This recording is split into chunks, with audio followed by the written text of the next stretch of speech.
sunny spaces, smiling faces, happy places. But every sunny space holds a shadow. Behind every smile are sharp teeth, and every happy place has something sinister lurking just below the surface. Welcome to We Saw the Devil, the podcast diving deep into the chilling realms of true crime. Join your host Robin as she unravels mysteries that have left investigators baffled and armchair sleuths obsessed. Be forewarned, dear listener. We Saw the Devil is not for the faint of heart. Our unflinching exploration will take you to the darkest corners of the psyche and through the unimaginable depths of human darkness to unearth stark secrets to the harsh light of day. Nothing will be left untouched. Are you ready? Are you sure? We saw the devil.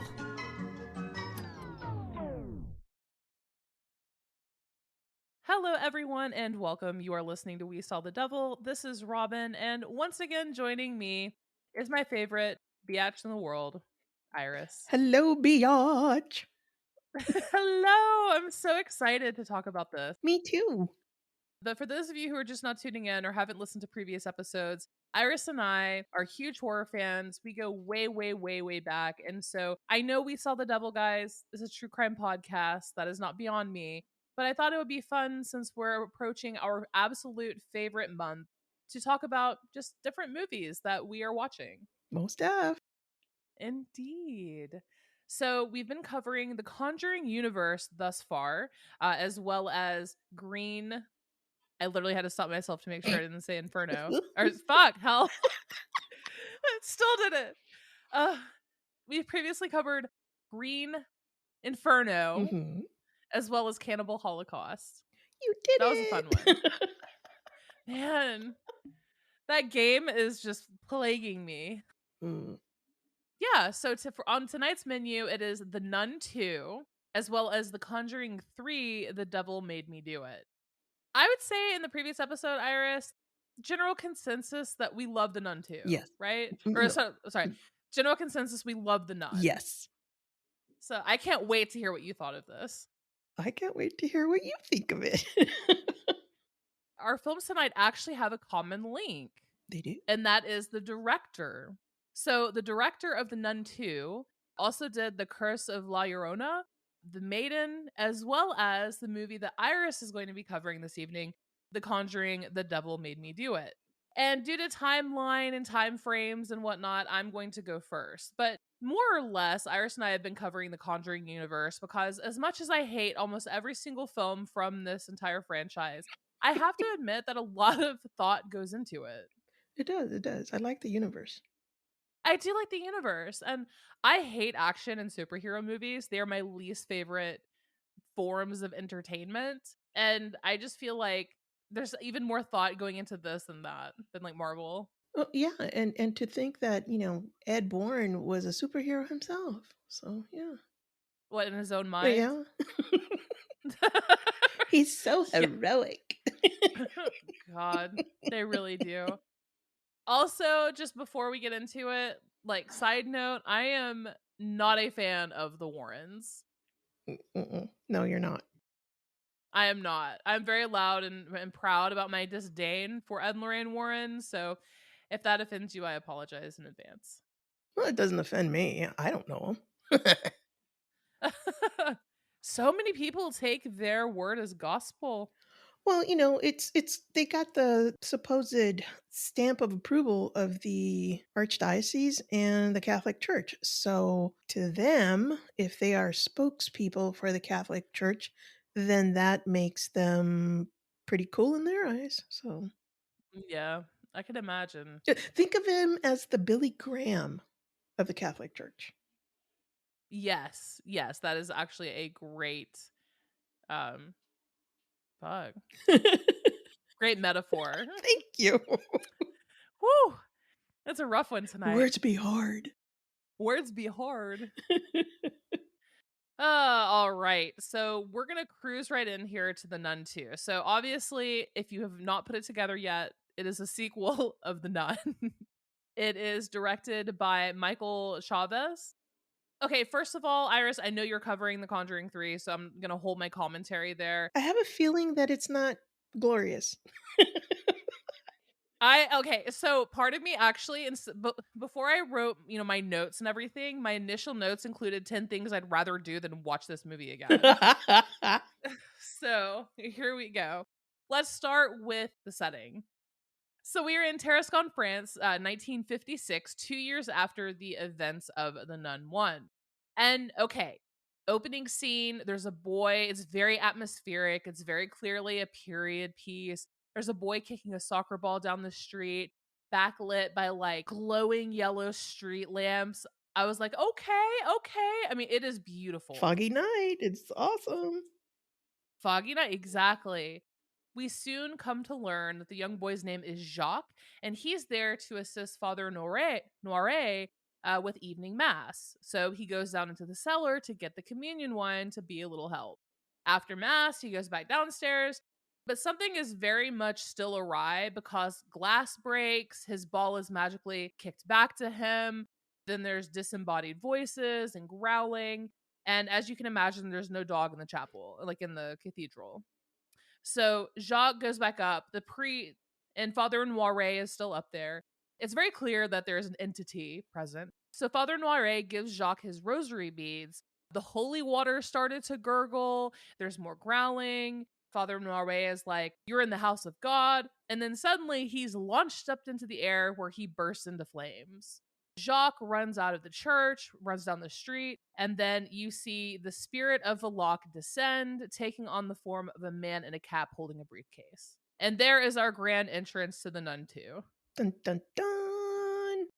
Which you failed kind of to mention, though, that it takes the form of Frenchie. Yeah, because, I mean, we're doing spoiler alerts anyway. In the end of Nun 1, Sister Irene did not actually vanquish Valak. Nope. He just transferred to Frenchie's body. He's been following Frenchie, so as Frenchie left Romania and traveled back across Europe to France, all of these heinous atrocities and murders kind of followed in his wake. Little pre, film spoilers there. A side note entirely, I finally see the similarity between her and Farmiga. Oh, good. Sorry, of her and her older Mm-hmm, sister. mm-hmm. I think she had to get like a little bit older, and then I totally see it now. Yeah, and if I can like jump in, when you saw Father Noire's death, did Mhm. you immediately think, "Oh my God, if that happens to Irene, I am going to fucking scream"? Like if she bursts into Right, flames, because it was or kind of like setting you up for that. That's how I took it, because as soon as I saw that scene, I was like, "Oh my God, they are going to burn Sister Irene." I'm just gonna go ahead and add this particular thought. The one thing that this film does that I hate more than anything is it treats its audience like it's fucking stupid. And I can handle a lot, right, Yeah. with horror movies. I like it when they show you instead of tell you. This movie tells you. So, like, fire is an obvious theme, zooms the camera in, or lingers on the camera, or it'll show something and play music. It has so many call It does, outs doesn't it? that are so obvious. Yeah. And the fire is like one of them. So the way that Father Noire like launched up in all of this, yeah, I was like, okay, well, this is going to be important down the road. Hmm. Fully agree. So we soon learned that after the first film, the Catholic Church pretty much buried it. Sister Irene went to a convent in Italy, and she more or less became a recluse. Conversation that takes place there pretty much lets us know that no one knows her real identity. Like, they don't know what she did. Right. So also enter the character Deborah, played by Storm Reed, whom I absolutely love. She's in The Last of Us, as well as Euphoria. She was in something else that I watched too. But I absolutely love her. I'm just gonna give my thoughts as we go. I love her as an actress, but I've never seen a role more miscast in my life. Yeah, I'd have to agree with you. I love her humor and kind of sarcasm.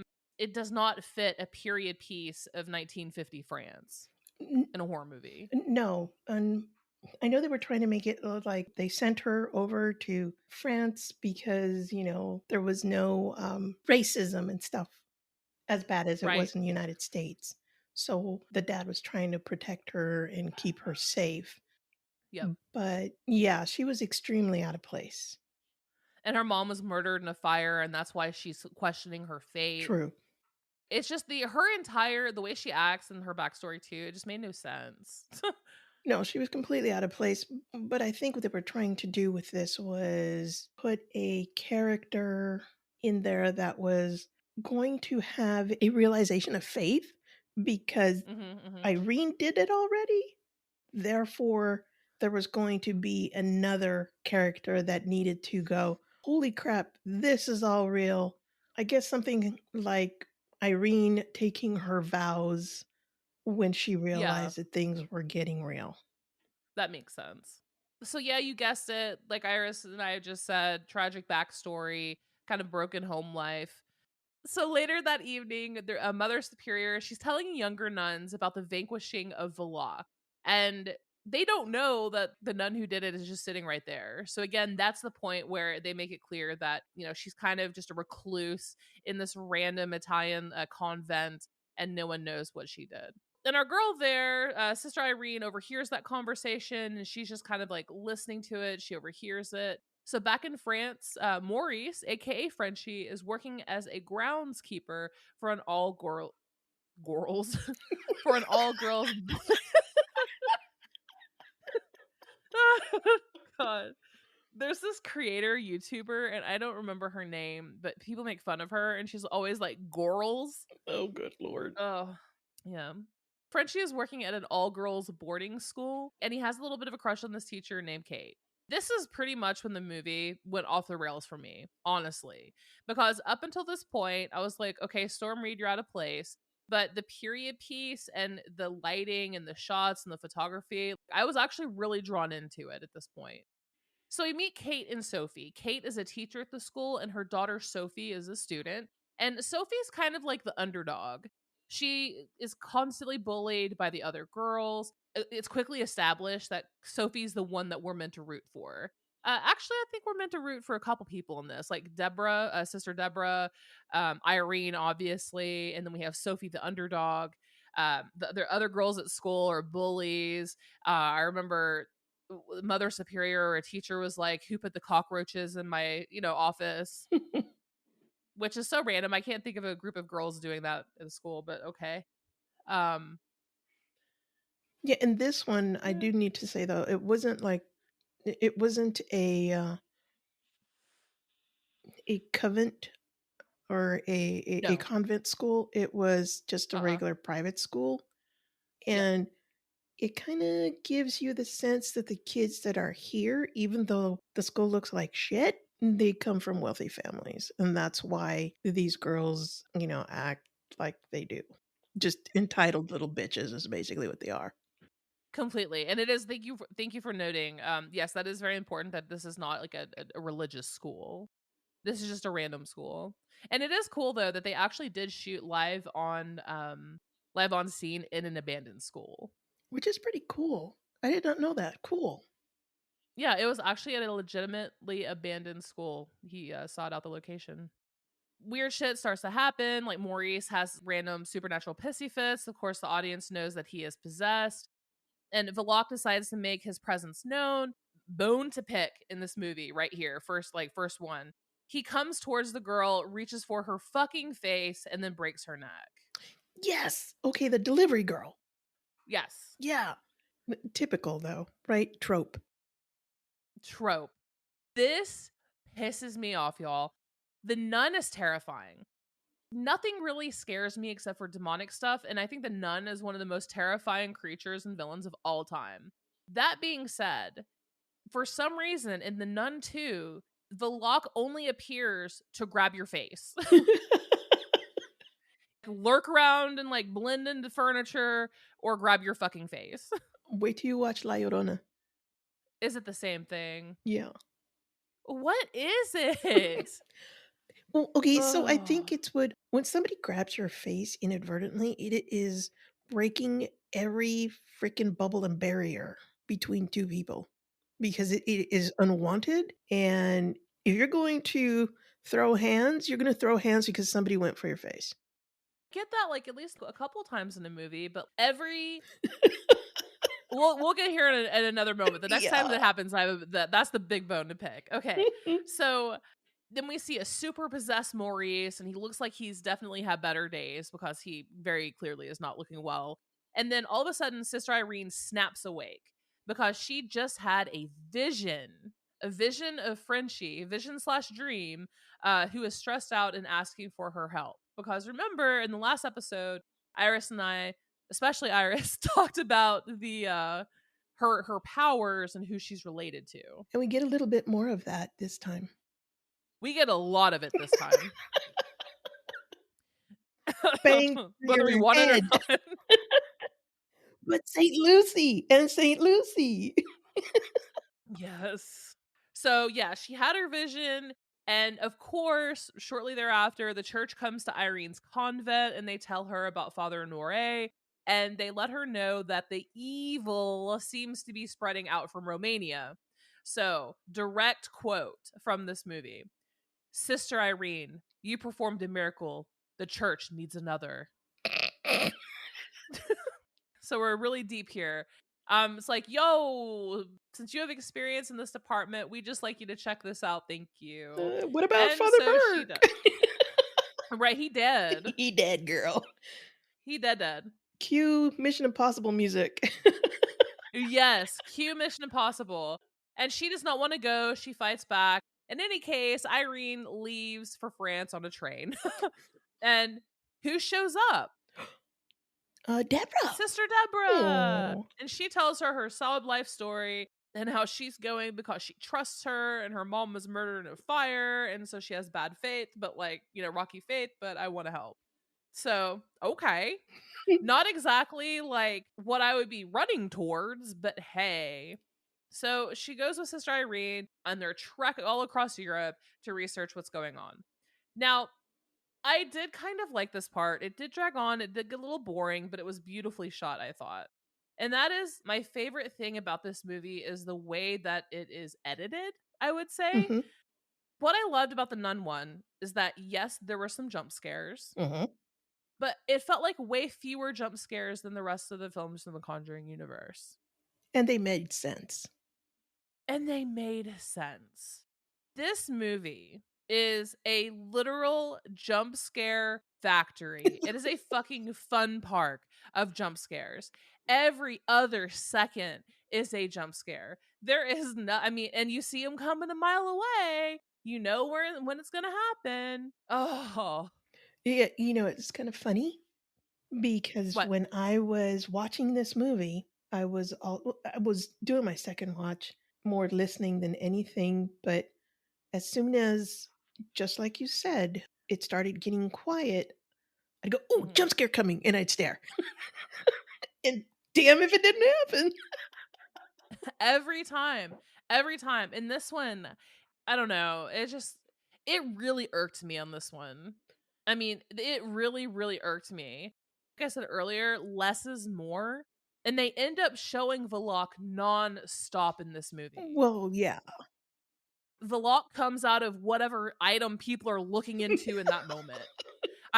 You look into a door, bam, there she is. You look into Magazines. like the fucking wall. Okay. That was I will cool, die on though. the That was hill. cool. Yeah, I was coming for you, Iris. I was about to throw hands. That is Not one in my of the face. coolest. That is one of the coolest scenes I have seen in the last few years. But, what did the nun do at the end of it? Grab her face. Grabbed her fucking face. Grabbed her face. Why? I don't know, dude. Oh, wait a minute. The eyes. Yes, the eyes. So in their travels, as they're researching, going to libraries, convents, blah, blah, blah, they come to learn that Valak is looking for the eyes of Saint Lucy. Saint Lucy was the patron saint of the blind, and the eyes were plucked when she was sacrificed? Yeah. So they went ahead and popped her eyes out and then were going to burn her.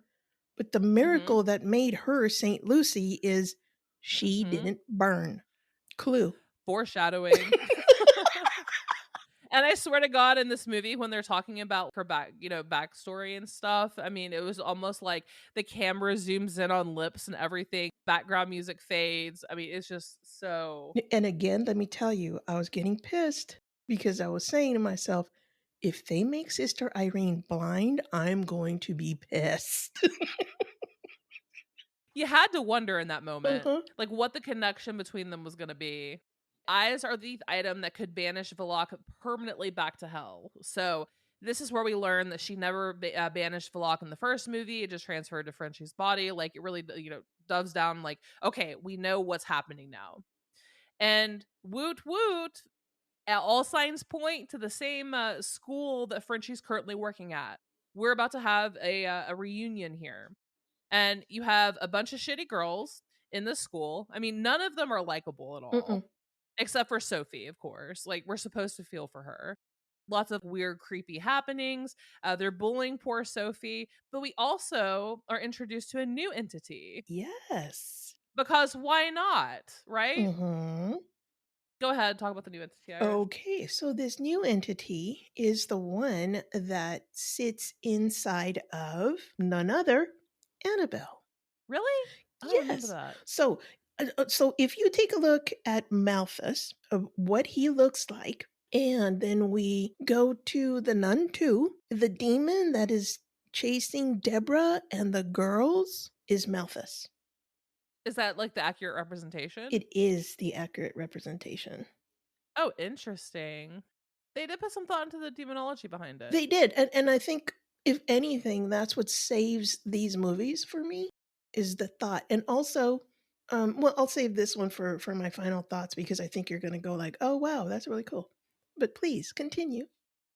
So at the schoolgirls, like, at one point try to seem like they're kind of making up with Sophie. And so they, for whatever reason, dare her to lock eyes with the goat in the stained glass. And this is probably like one of the only cool things about this film. There's a condemned chapel at the school. And there's a stained glass window with a picture of a goat on it, and its eyes are red, and they turn bright red when the sun hits at the right time. So, and another, let's have the biggest callback of the all time. It makes a reflection that hits the ground. Let's Nancy Drew this shit. Everybody's looking for a relic. They know the relic is at this school somewhere. There's a stained glass that has like a bright red laser beam that at a certain time hits the ground in this condemned chapel. Where Cue is the relic? right, cue Raiders of the Lost Ark music. Yes, exactly. But also, the saying goes that if you look into the eyes of this goat and you break your gaze, that you'll summon the devil. Anyway, they dare Sophie to do this, and Sophie tries and does it, but she actually ends up seeing Valak, Mhm. and it ain't pretty. But Maurice comes to her rescue. But Maurice is acting a little off. He is. He ain't okay. Mm-mm. And again, in my notes here, I mean, this movie just really does a piss poor job of hiding the fact that there is something important where the goat's reflection is. It really hits that home. Pretty quickly, everyone realizes that Maurice is possessed by Valak. So Sophie, her mom Kate, and sisters Deborah and Irene, so all of them, they end up tying him up. Now, first of all, one of the best scenes of any movie I've ever seen is when he punches her. Oh, dude, that was so wicked. That was just like, that hurt. Was not expecting that, and it was just like boom. I was like, shit. Mm. I literally said shit when it happened. I mean, he is wildin'. Yes, he is. The film started off strong. It struggled through the entire middle. I hated it. It was jump scare after jump scare after jump scare. And again, it doesn't scare me, but I don't like loud noises. I just don't like to be constantly screamed at, right? So by the end of it, I was like, thank God we're at the climax. Let's just get this over with. So I was already irritated at this point. But Frenchie's wreaking havoc. Sister Irene ended up finding the artifact and they try to use it, but nothing happens. Frenchie gets it. Again, Frenchie is wildly possessed by Vlok now. He tries to kill Sister Irene, and you think that she is about to die. It's okay though, because in order to save herself, who does Irene start to think about? St. Lucy. St. Lucy. She, for some reason, starts to think of her dead mom. And she just has this revelation right then that she is a descendant of St. Lucy herself. And again, who else is a descendant of St. Lucy? Lorraine. Lorraine. And in a scene that I have never hated as much, like I have never hated something from a choice, a plot Oh device or choice. no. Together with Deborah, they come together like the bitches who call on Captain Planet, and they turn the wine red, which is turned into the blood of Jesus Christ. The transmutation. We're going to talk about that in a moment. Okay. And then Vlog burns up. The end. The end. The end. So Irene was Captain Savaho again. Deborah, of course, had her little piece in it. All ends well. Maurice is back working at the school. It seems like he's, gained a new family with a relationship with Kate and, Sophie. Here's the thing, though. At the end of the end credits, it actually fast forwards to the present. And who does it show? Dun dun dun. The Warrens. The Warrens, and they get a call. And the call is for Annabelle. It's the father that sends them to the family who figured out that something was going on with Annabelle. So they get a phone call. Now, as we know from The Conjuring 2 in the last episode, we know that Maurice is possessed later on when he's an old man. Yes. So he's possessed again. The Conjuring universe hasn't really covered this. So we need to basically cover the 70s with, basically what I'm saying is there's going to probably be another film, not necessarily of The Nun, but probably another explainer Conjuring movie. Would you agree or no? Oh, well, most definitely. I think we're going to get another one. I'm trying to think which other famous Warren one. There was another one where a family moved into a house and it was possessing, I think, the oldest girl or something like that.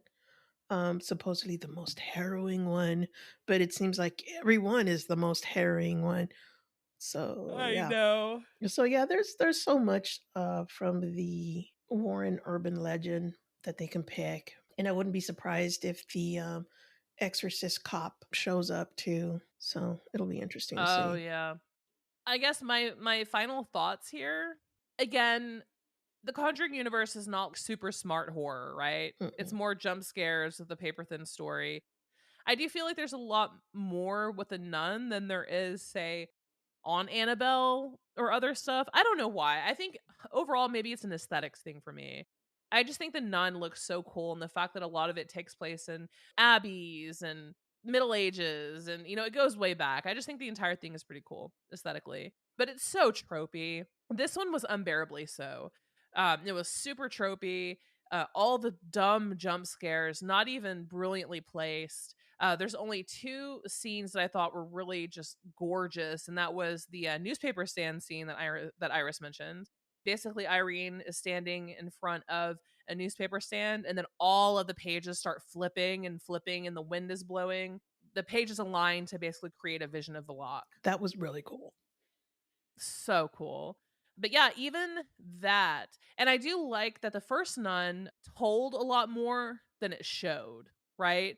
So much character, so many conversations and exposition. And, I'm not going to deny it. The Nun 1 wasn't the greatest, but to me, the beauty of the film made up for a lot of the stuff that I didn't care for.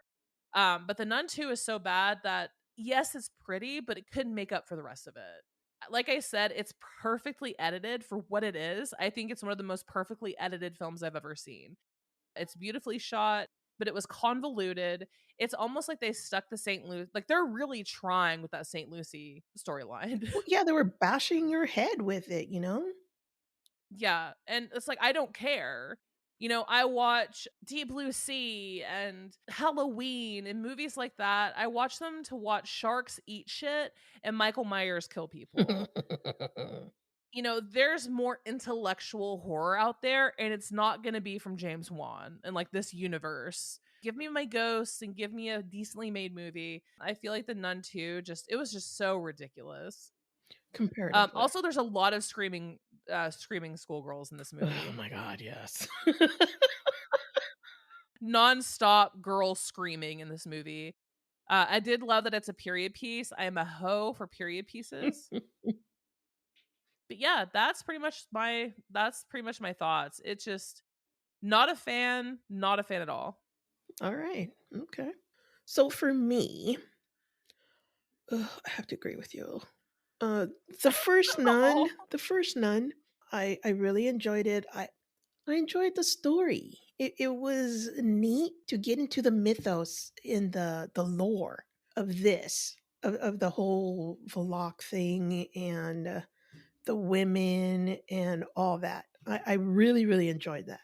So I came in to watch Nun 2 with that same feeling. I was wanting to get maybe a little bit more of the history of Sister Irene or what happened to her.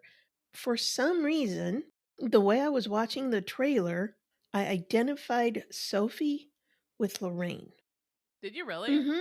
I don't know why, but as I was watching the trailers, I was thinking, "Oh, is that Lorraine?" Because I knew that Sister Irene and Lorraine had a tie to each other. So I was like, that's Lorraine. But no, I was completely and totally wrong. But that's okay. So we get into the story. Like you said, it starts out great. The visuals of the kid kicking the soccer ball around, Yep. and things coming out of the dark. Who doesn't like a good priest in the air and the sign of the crucifix and burning? I mean, who doesn't like that? Yes. But again, all tropes, right? Because you've got the wine that was bursted, the glass bottle was bursted, the ball being kicked into a dark room and the ball coming back, Yep. Trope. the the holy water boiling. Did we have a rocking chair? No. No, we might as well should have. It was that horror 101. Very, very much. Which surprises me because Michael Chavez already had two of these movies under his belt. So, I'm going like, well, let's keep going here. Apparently he really wants to kiss somebody with the face grabbing. I guess, The really. non-consensual face grabbing, because it is a little It ridiculous. is. It's almost like, dude, really? The visuals of like we discussed the magazine. That was beautiful in itself too. One of the deaths that I enjoyed, it was extremely telegraphed, but I enjoyed it nonetheless, was the headmistress. Yes, she was Madame Laurent. Yes. She was a bitch. And so when she walks in to that chapel and you see all of these blocks and tackles all over the place, and I'm like, oh, bitch is gonna get one in the face. And that is the thing. This movie is predictable from beginning to end. Very, very predictable. But I do have to say that I did enjoy that death. I enjoyed that That kill. was a very good death. Mhm. You see tackle coming on her face and you see her head just crumple underneath that tackle. That was Yes. that was really well done. That was a very good kill. I think their first priest was good too, but I think my favorite act of violence, I guess, in the movie was that right hook from Oh, Maurice. that was wicked. That was bad. But again, for me, when I was seeing the pictures that they were showing Sister Irene, when she was supposed to take her Mission Impossible, it reminded me of The Omen. Really? Yeah, so his nanny who hung herself. Oh, out the window? Mhm. Yes, at the party. The guy, the photographer who lost his head, and then we have, I can't remember, somebody burned to death. So as I was seeing those pictures, I was recalling the Omen storyline. So it seems like this was kind of like an amalgam of a lot of stories all brought into one. Though I do have to say that again, because of lore. So in the Catholic Church, there is a Saint Deborah. And Saint Really? Deborah is known for her courage and determination that are crucial to overcoming challenges. Huh. Mm, mm, mm, mm. Could you be any more of like an in your face? Right. And the faith and trust in God that gives strength to overcome obstacles and challenges. Bum, bum. So, yeah, let's bash you over the head a little bit more with that. No joke. But I guess for the regular person, though, if you are not initiated in Catholicism and all that, you really wouldn't know who it is. I had no idea myself. I typically look up meanings of names and stuff like that and symbolisms, Mhm. but like for this one for some reason I didn't. So then we have the transmutation of the wine. So for those who don't know, and it was discussed. It was discussed by Deborah and Irene because Deborah was like, "What's this whole turning the body of, the wafer into the body of Christ and the wine Yes. into the blood of Christ?" And they spoke of this transmutation and how much it's all about faith. Mhm. And of course, what happens at the end? They transmutate the wine to the blood of Together, yeah. Christ, and blam, there you go. It's just so dumb that the relic that they're looking for the entire movie does nothing. Right, it doesn't do anything. It was supposed to give Valak uh just power to be able to do awful and evil things Yeah. And not be banished back. and not be And banished then back, right? lo and behold, the good guys get it. There's this whole battle. The end climax, like the battle, it actually made me mad. Like there's one point where I think it was Storm Reed hanging. No, it was Taissa Farmiga was I can't remember. She was hanging and she was like holding on. Maurice was like grasping onto No, her feet. that's Sophie. Was it Sophie? Sophie, thank Yeah, you. so Sophie ends up with the little box that has the two eyes, Eyes.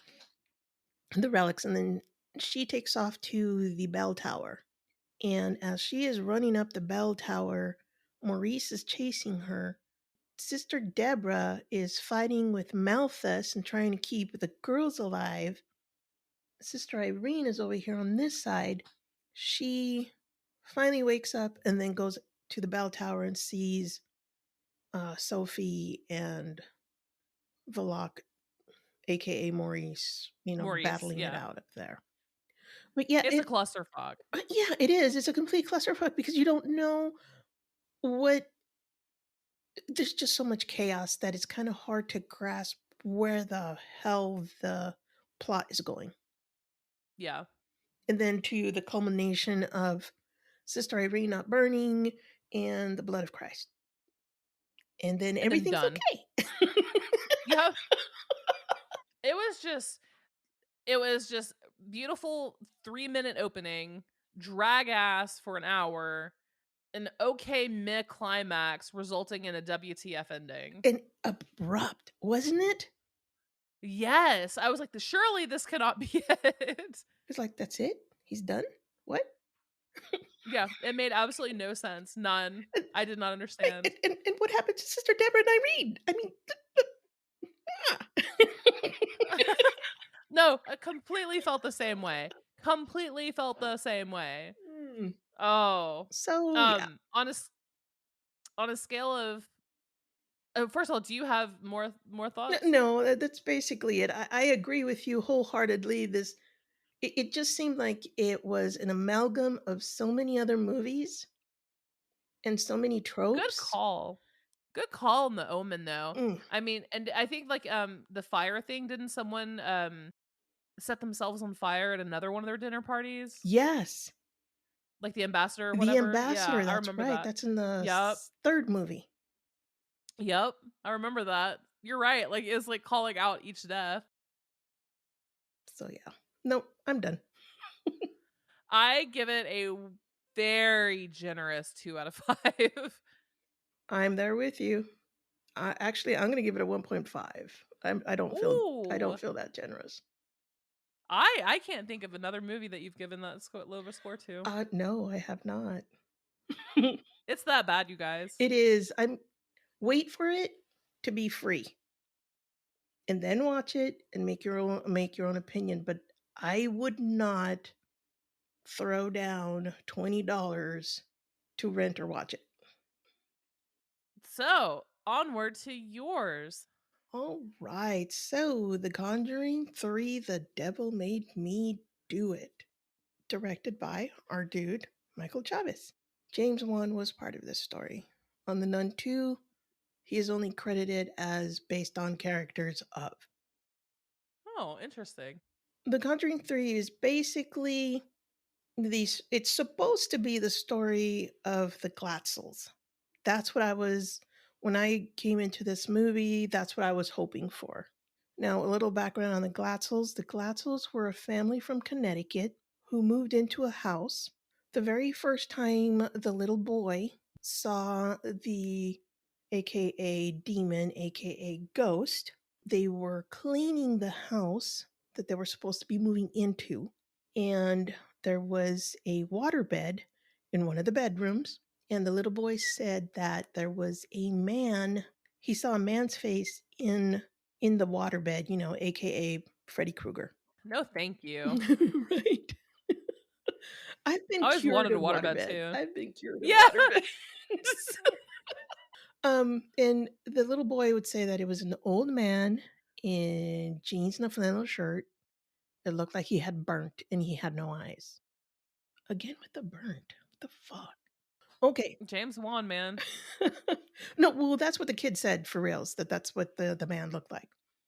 Oh, gotcha. So our movie starts at the exorcism of 8-year-old David Glatzel. Now, Arnie Johnson was the boyfriend of David's sister, Debbie. So it's Father Gordon, it's David Glatzel, and the Warrens, and of course, David's parents. And they're trying to save this little boy. And at one point, the little boy bites, I think, bites mom, stabs dad in the leg. Father Gordon and Ed are trying to fight him, and the little boy jumps on Ed, smacks him in the heart, and said something about, "I'm going to give you a heart attack, old man." Ed goes into a heart attack. He sure does.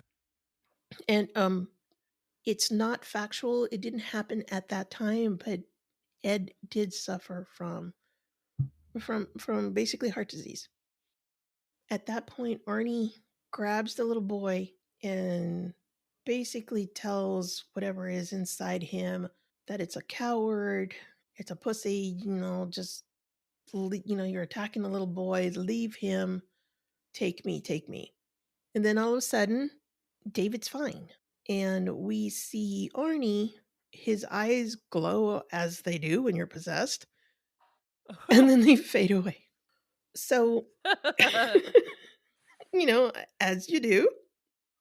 So a couple of months later, Ed wakes up, and he's been in this coma this whole time. Inaccurate. He did not. He's fine, but as he goes into his heart attack and goes into his coma, he sees Arnie invite the demon thing into him and leave David alone. So he tells Lorraine.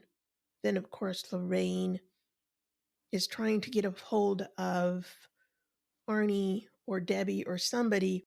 And wouldn't you know it, what is going on at the same time that Lorraine's calling?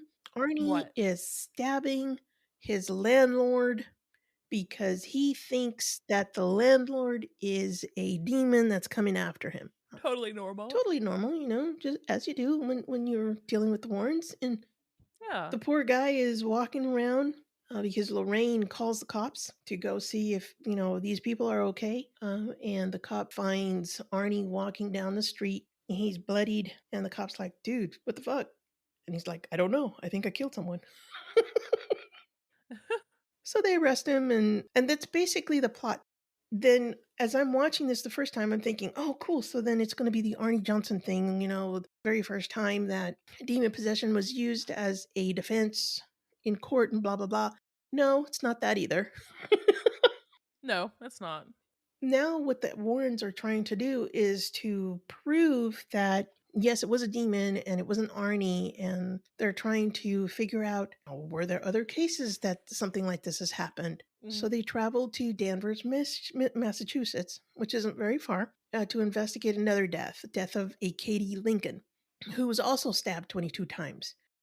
For reals, Bono was not stabbed 22 times. Uh, they go out there, and Lorraine goes, I'll give you a clue to Katie's, where you can find Jessica, who murdered Katie Lincoln, if you let us look at the case records. And the cop's like, all right then. So again, Lorraine goes through her thing as Lorraine is a physical medium. Now there's a difference between a physical and a psychic medium. A psychic Yes, medium that is true. will see things in her mind, and they're kind of like clairvoyant, but they can also tap into the vibe in the room. A physical medium can touch things and live what was done, or will tune into the vibe of the room and be able to act out what happened in that place. So this is what Lorraine's doing. She acts out the stabbing. She basically turns into Jessica. They could not find Jessica's body. They found Katie because she was out in the open and she was dead. But Jessica, they couldn't find her. She, of course, is then inside of Jessica's vibe, and she takes off running.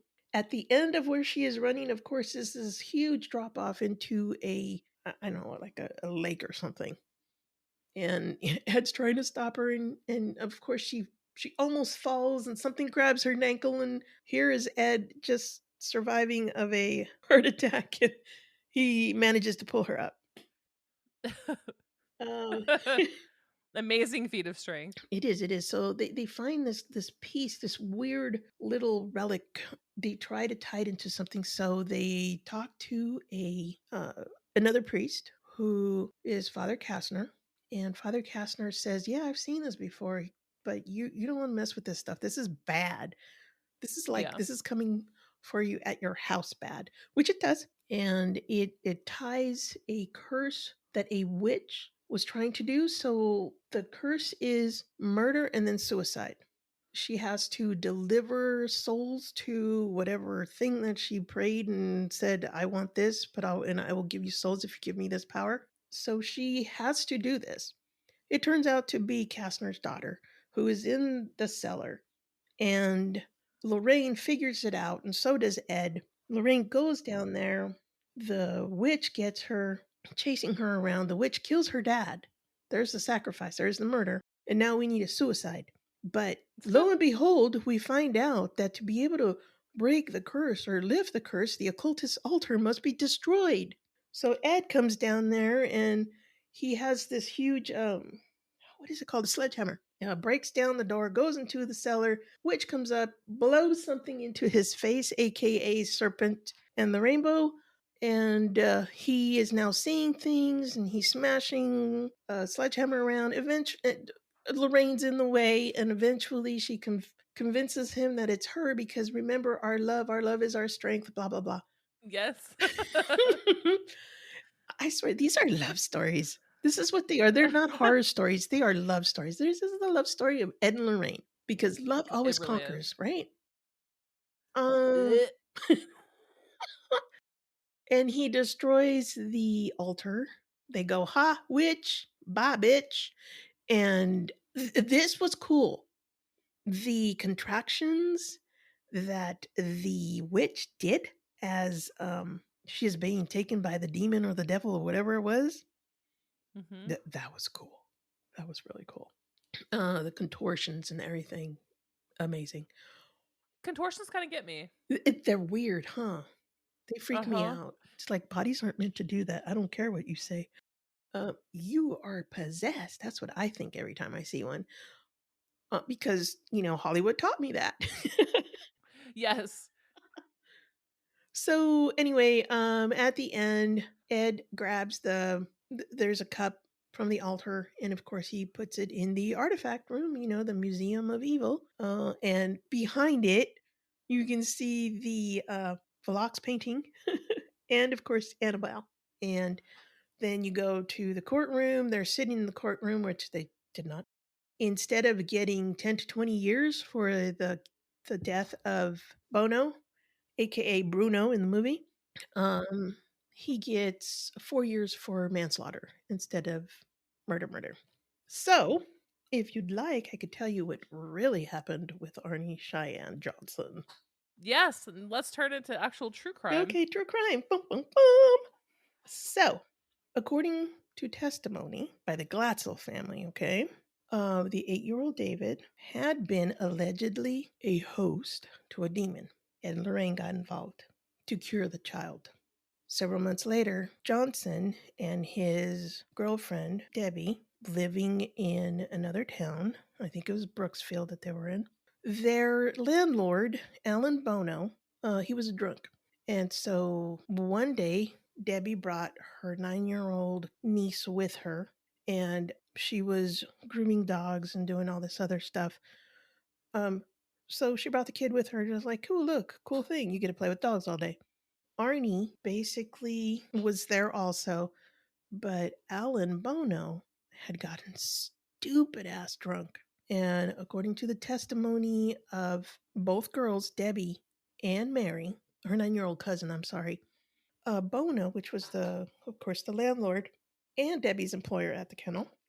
So basically, Bono grabbed the 9-year-old niece, Mary, and would not let her go.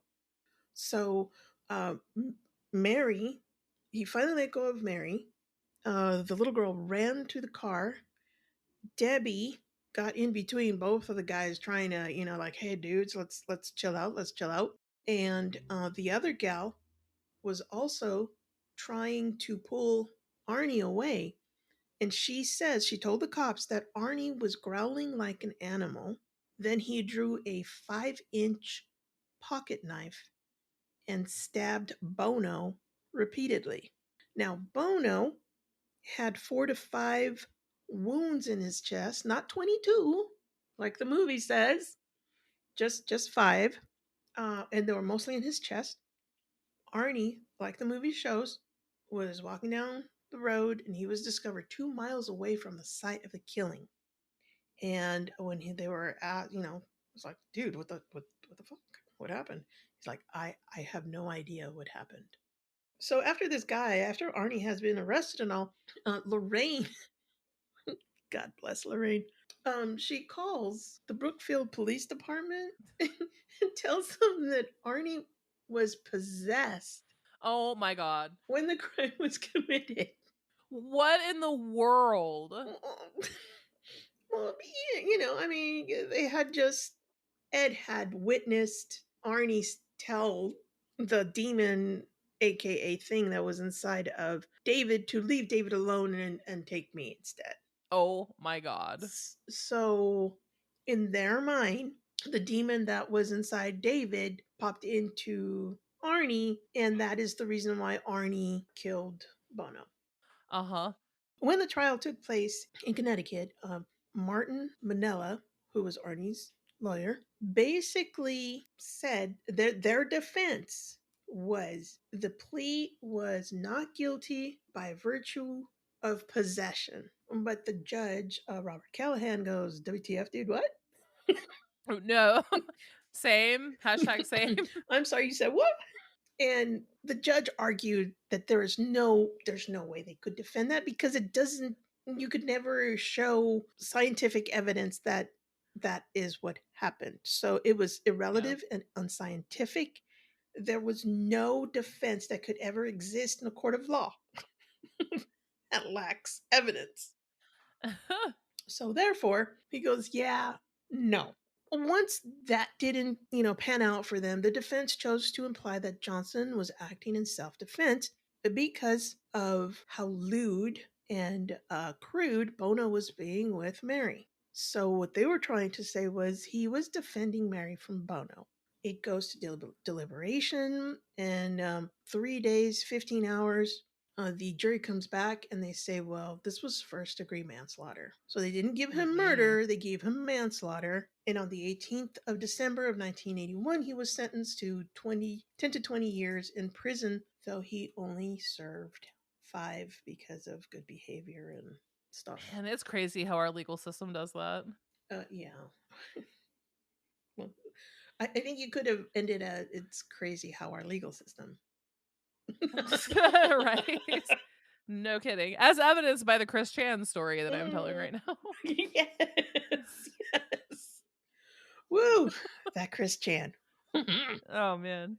So yeah, so that's this is basically this is what happened for real. So during the trial and all, in the movie they show that Ed and Lorraine were sitting there listening and being supportive. They were never there. Ed was trying really So they hard. didn't actually attend? No, they actually did not attend, and the Warren lore says that he was ready to get on the witness stand and defend Arnie, saying that yes, Arnie had been possessed and that they had the tapes that David had, had a demon in him, and they were going to try to use that, but the judge's like, yeah, fuck no. Not a circus, thank you, bye. And as things progressed, there was a book that came out, The Haunting in Connecticut, and the Glatzels, when it was published again in 2006, because of the movie and there was all kinds of things, they're like, hell no, this did not happen, and we are suing your asses. And he said that the possession, and this is David, which was the little boy, and Carl, his older brother. They were suing, saying that it was a hoax concocted by Ed and Lorraine to exploit his family and his little brother's mental illness, and that the book presented him as a villain, and he did not believe in the supernatural claims. Wow. Mm-hmm. So Carl says, I'm going to write a book of my own. And he did. It's called Alone Through the Valley.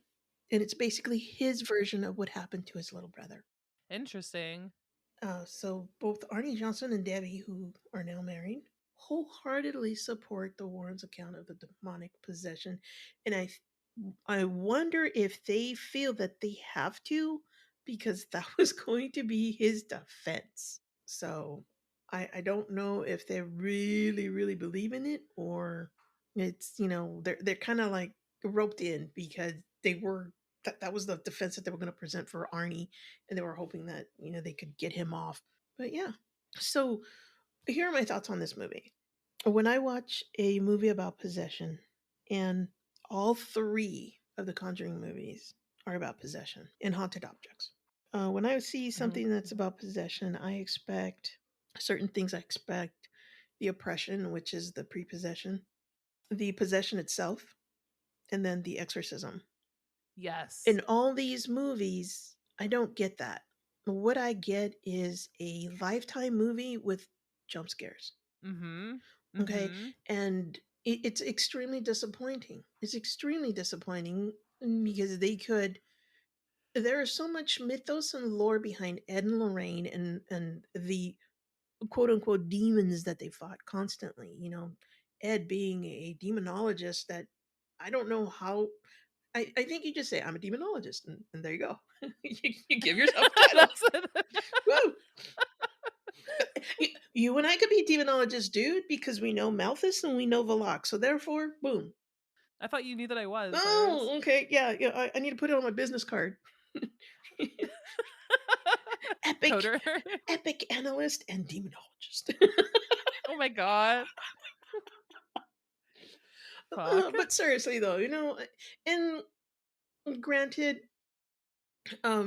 what they're trying to create, I think what they're trying to create about around Ed and Lorraine is just this love that conquered all, right? It was within all adversity. In the first movie, it was both of them, tackling on this demon. Second movie, it Yeah. was Lorraine who saved him. Ed, and in the third movie, it's Lorraine that kind of saves Ed, but then he saves her by breaking the altar, and I'm like, okay, great, fine. And they do have two beautiful people portraying this love story that I don't know really existed. You have Vera Farmiga and Moist Man, and Yep. so I mean, Moist, yes, but he is. I mean, he's not bad to look at. He is eye candy to some. Not my style, but whatever. But yeah, it's not what I expect. It's more of the it's more of something that you would go to the theater on a Friday to go watch as a date movie, Yeah. right? Agreed. It's not something that is going to hit me in the chest and I'm gonna go fuck, kind of like how you said Hmm. Irene gets punched by Maurice. That It doesn't do that was for a me. wonderful moment. It doesn't do that for me, Yeah. So I mean, if I were to rate this, I'd have to say maybe a 1.52. Oh Yeah, wow. this is of all of them, this is my least favorite. Because it's just so Pretty over bargain the top. basement. It is. It's just over the top. The witches and they're trying to grab things that really happened in a very mythological and urban legend way.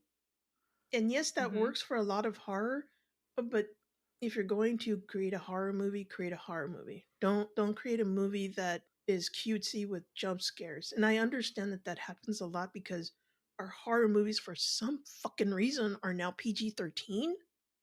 I know. Um, It's always something I check too. It's almost like a guarantee that it's mhm, going to be bad. right. Hold on, I'm checking on the rating on a movie. The last movie that I just like Oh yeah, really loved. I bet you it was an R. Okay, it was rated R. Yeah, I mean, I've liked some since then. Hereditary was like one of the it's one of my favorite yeah, movies. and that's an R. That's not a Yep, PG-13. Um, so and when we were kids and we would watch horror movies, they were all R's, all R's. right? And you had to, for us, there was this local theater that we would go, and I went to go see The Children and Blood Beach, and I believe I was maybe 12. Oh wow. I had to slip the guy an extra dollar so he would let me in. You were sly. Yeah, I mean that's how we would get in to watch these movies that we grew up loving. So when we go to watch, oh, the latest horror movie, and we go and we find out it's a PG-13, we're like, well, fuck, that's not horror. It's just booze. See, I was I'm from the South, and so like movie theaters here, it just had the standard. I live in a city too, so I couldn't really get away with that. Mine was Blockbuster.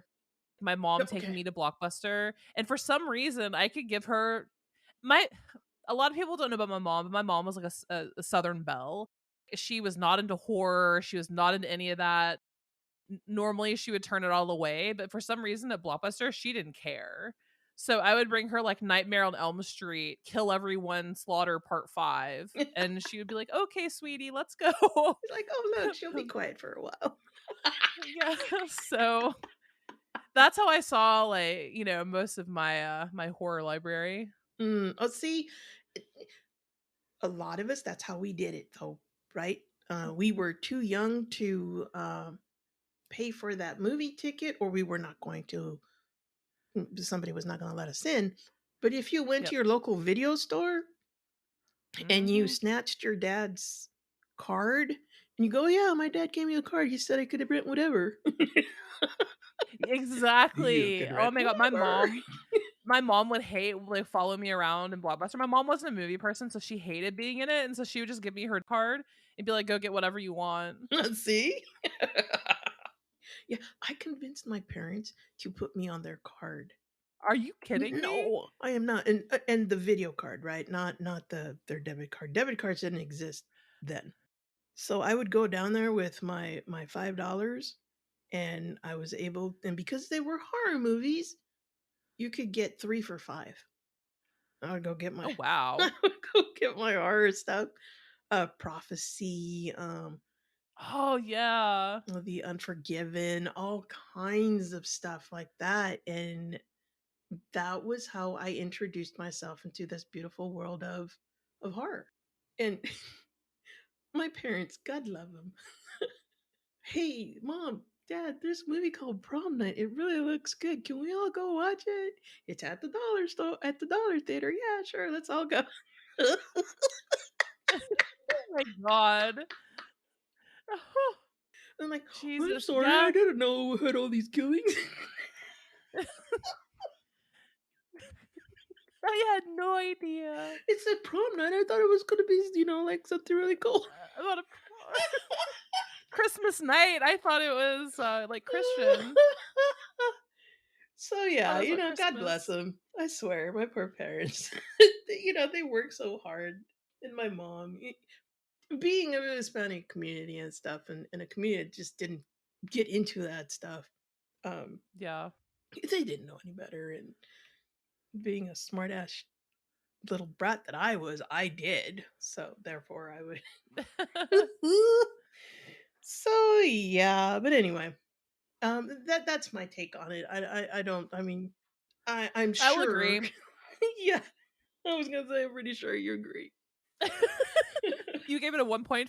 I'll give it a 1.25. Oh, It's just ouch! because I know I like it a little bit less than you, so I would give it a 1 or 1.25. It's just not my jam. It's just so paper thin. For the same reasons I hate all the other Conjurings, but this one definitely felt like they've been okay, like the Saw franchise, you know how it just kind of kept getting progressively worse and worse and Oh yeah, worse. the first So I feel like the Conjuring one, 3 was like Saw 9. Was like badass. and then yeah. And the Nun was like Saw 1 or from what I hear the new one. Like super super good Oh, apparently. really? Number But 10? apparently it's there people are saying it's like the second best one after the original. So Oh, okay. yeah. But But yeah, yes, I totally agree with what you were saying. Of it really doesn't give you what you really expect. or what you come to completely expect from these types of films and it doesn't deliver at all for me. So no, is there another movie in the Conjuring universe after 3 after The Devil Made Me Do It?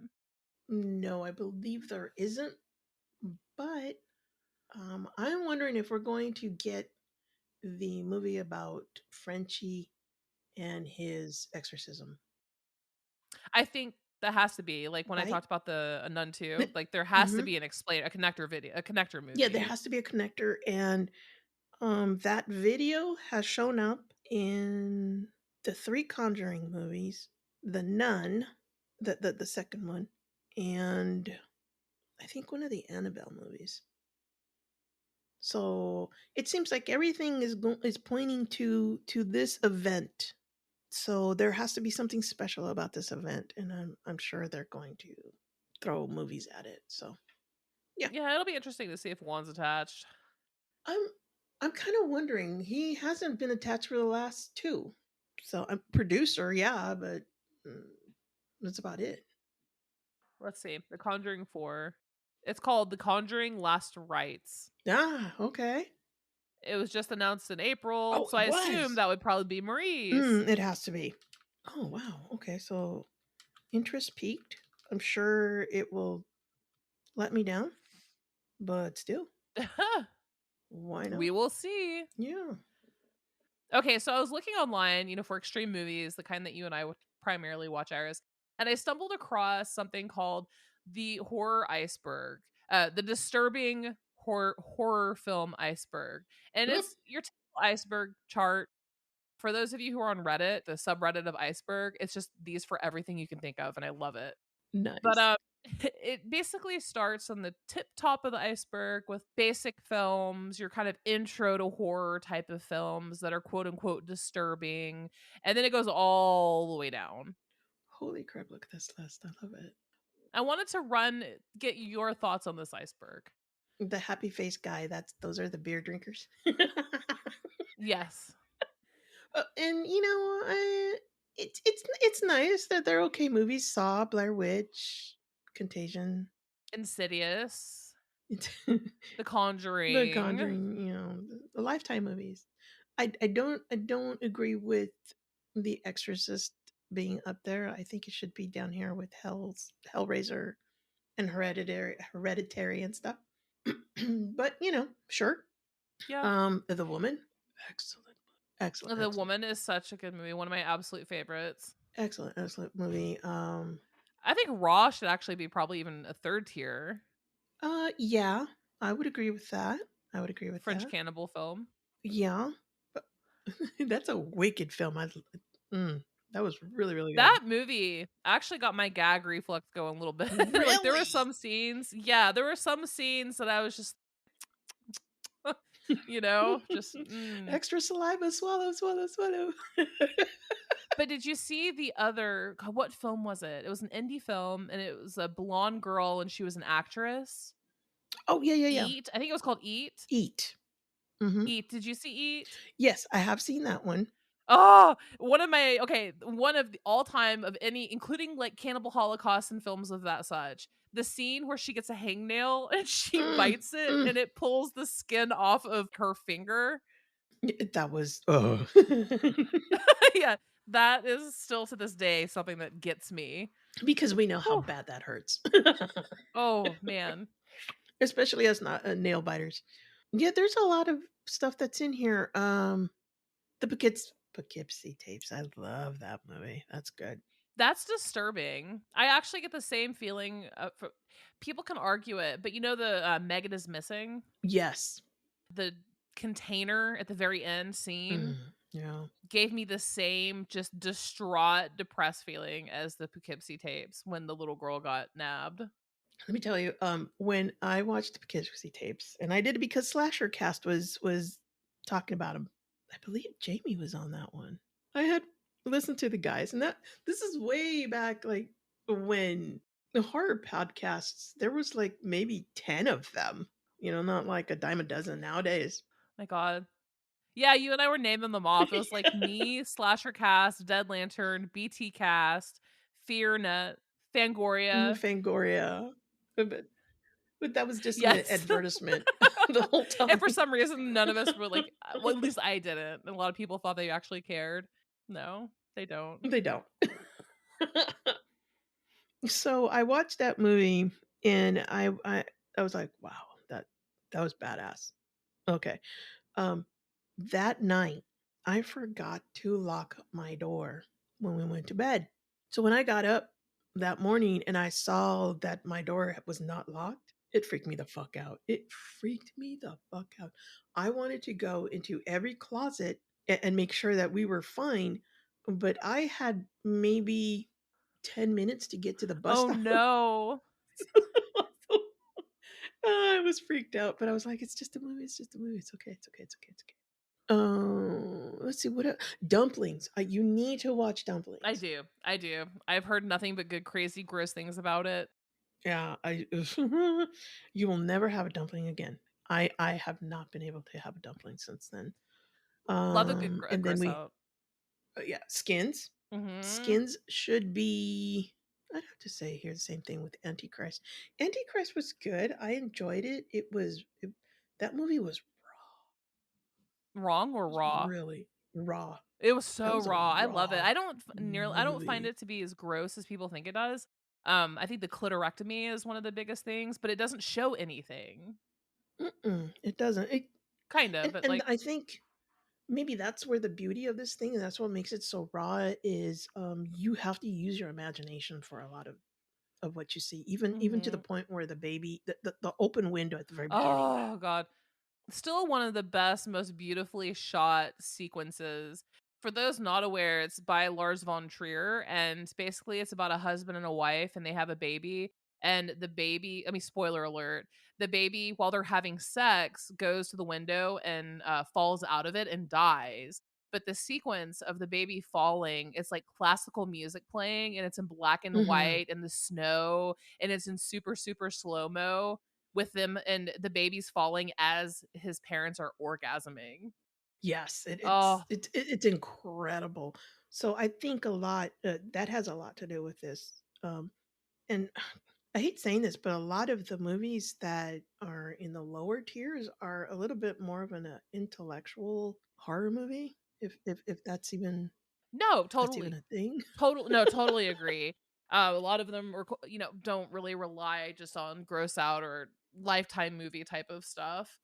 I would like to give one movie props. It's kind of a mainstream horror movie, but The Strangers, the first one, Oh yeah, the first one. Yes. psychologically speaking, I lived in the woods of central Maine. I'm talking, y'all, I didn't have a neighbor. I had one neighbor at the time, and that was it for miles in dark ass Holy woods in a shit. cabin. And so I decided, for whatever reason, a friend made weed edible cookies. And so I decided to eat an edible and then watch The Strangers at 2 o'clock in the morning in the deep ass woods of Fuck. Maine. It was not a good decision in any capacity. So, Oh my god. but I think Oh my god. psychologically that movie is terrifying, but I do agree. Like when you get into the fourth tier where you have Antichrist, Gummo, it was very cool, Wait. but I went to Wait, college wait, in wait, Ohio. wait. What? I'm sorry. Every time I hear about Gummo, I remember the concertina. Wait, wait, wait, wait, wait, wait, Yeah. wait, wait, wait, wait. I have one and I do that once in a while.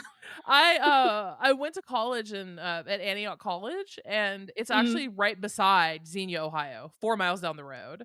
And so Oh my like god, did you go? I did almost every weekend. We would just Oh. go to Xenia because it had like the cheap, you're a college student, so like dollar store, a couple fast Mm, food mhm. places. Yeah, it was all in Xenia. And all I could think of was Nice. wee, woo, wee. So, Oh, yeah. I should pull out the concertina and do it one of these days. You totally should. But it is a very sad, no offense to any of you if you live in Xenia, but it is a very sad community. It is. Very sad. Let's see. Also in for Cannibal Holocaust. A couple of these I haven't seen, like The Seventh Continent. I don't think I've seen that one. And then a lot of like Japanese horror, which is like the gross out period, like Shogun Sadism, Cargo 200, Men Behind the Sun, which bleh. That was good. If you guys, that's again, y'all, that's the movie for the episode I did, Unit 731, the actual Japanese company or whatever unit in World War II that held all of these human experiments. Mm. They actually have a movie on it, which showed you some of those experiments. Yeah, that was pretty messed up. That was but again, sometimes I wonder about my sanity because I find these things entertaining. It's interesting. A lot of these, whether it's real or not, the special effects are really interesting.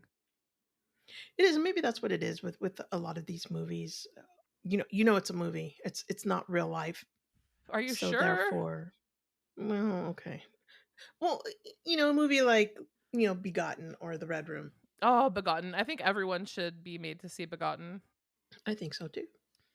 But you know that it's a movie, Yes. Hmm. right? So therefore, unlike, let's say, a Cannibal Holocaust, where you see the killing of the little marmoset and the animals, you know that those were real animals that were killed. But you watch the Human Centipede and you know that nobody really sewed a Someone girl's asked him out. ass to mouth, right? He really didn't feed her. Ugh. Speaking of Feed, though, did you see Feed? It's also a number 4, the movie Feed. Yes. That was so obscene and offensive. But it was good. Again, it's fun and so over the top that Yes, you're like, "Oh, yeah." But again, I don't know if that says something about our psyche or not, probably, to be but honest. And let's see, level 5, we have In a Glass Cage, which I don't think that was that bad. no. Solo, 120 Days of Sodom, the infamous Meh. poop eating movie, which is not from the 70s, which just is not that bad. You had mentioned the bunny game to me, and I have yet to watch it. Oh, it's so good. I wish I could I think you may actually have to buy a copy of it because it's just Okay. I don't think it's for rent. I'll try to find a copy or mail it to you. But Okay, cool. Thank you. so there was an actress named Rodleen Jestick, and she was a performance artist, and she had a really bad childhood. She was taken. So the movie The Bunny Game is about a sex worker who ends up taking a John, and he kidnaps her, takes her into the desert, and then tortures her. There's no sexual assault. If any of you, try to tune out on that, but it is just a lot of it is actually improvised. And the crazy ass thing about it is that Rodleen was again taken and assaulted when she was younger, and so she used this movie as a sort of like cathartic element, as a catharsis. That is some serious therapy right Serious. there. Kind of exposure therapy. Boom. She's naked in a trailer in the middle of the Southwest desert in like hundreds of degrees weather, naked with a chain around her neck, and he's pulling her all over the desert. And there's one scene where she's actually branded. That She is In crazy. real life, she was branded in that scene. Like, you're watching That her is get crazy. branded by a hot iron. Mm, mm, mm, mm. Can't can't. And it's shot fully in black and white. And so everything is just, I don't know. It's almost, you feel guilty for watching it, like it's like part of you feels guilty for watching it and watching her do that to herself, but the other part of you is this empowered me so much to do this. Yeah, talk about a character actor. Woo! And the sad part about it, just so y'all know, the sad part about it, if you look her up, is that like a year or two after that, she was actually in a grocery store and she slipped and fell. They had actually just washed the floor. She got a severe TBI from it. So now she's Mm. actually in a wheelchair, and Oh, complete personality change. I mean, I love her. I don't want to say anything mean, but like complete personality change, and now she's kind of far, far, far, far right, a little bit off. mm, hmm. Yeah, sad story all the way around, but I consider that movie a piece of art in a lot of ways.